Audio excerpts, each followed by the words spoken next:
बाबाज creations. गुरु के 3 रूप, शैक्षिक, मार्गिक एवं दैविक। सर्वश्रेष्ठ ब्रह्म तीर्थ जो आपका हृदय ही तो है। जितना यह हृदय निर्मल और निष्पाप होगा, उतने ही सारे तीर्थ आपके अंदर होंगे।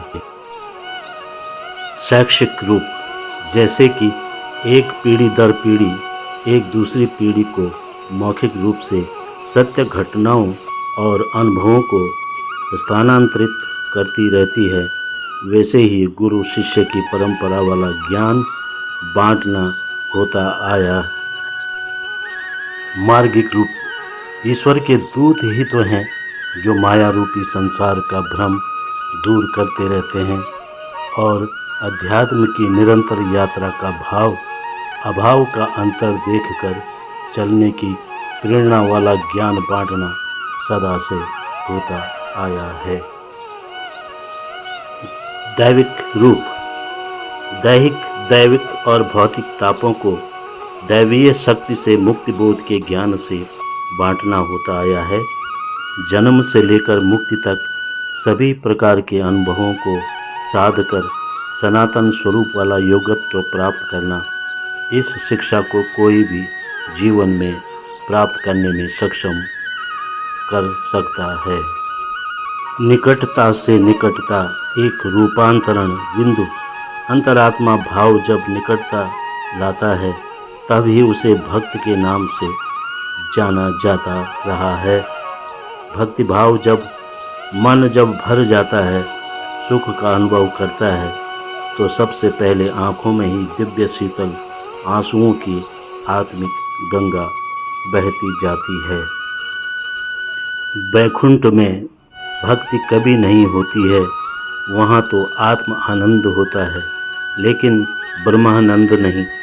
3 लोक में मृत्युलोक एक ऐसा लोक है जहाँ मनुष्य स्वरूप में केवल आदमी को भक्ति का योगानंद मिलता है। सनातन कहता है ईश्वर ही सत्य है जो आदि और अनंत है। गुरु ईश्वर का दूत ही तो है जो माया रूपी संसार का भ्रम दूर करते हैं। वैकुंठ में भक्ति कभी नहीं होती है, वहाँ आत्म आनंद होता है, लेकिन ब्रह्मानंद नहीं। 3 लोक में मृत्युलोक एक ऐसा लोक है जो मोक्ष मुक्ति की सत्यता को बताता है। हमारे सनातन को दान और पुण्य से देखा जोड़ा जाता रहा है। 5 निस्वार्थ भाव वाले दानों को श्रेष्ठतम माना गया है। पहला भूमिदान जो श्रेष्ठतम है, दूसरा गौदान, गौलोक और जन्म मरण से मुक्ति, तीसरा अन्नदान भूख को तृप्त करता है, चौथा कन्यादान जिसको महादान कहा गया, और 5वां है विद्या का दान जो गुरु शिष्य परंपरा का संबंध अटूट कर वसुधैव कुटुंबकम की व्याख्या से विश्व कल्याण की अलख जगाता रहता है।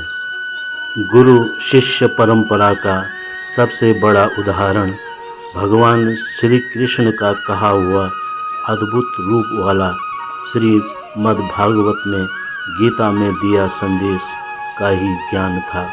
चाहे शैक्षिक राह हो, चाहे मार्गिक राह हो और चाहे वह दैविक राह हो, हर युग में अध्यात्म का गहरा पाठ दैविक गुरु के रूप में स्थापित श्री कृष्ण भगवान जैसा गुरु ना था, ना हुआ और ना कभी होगा।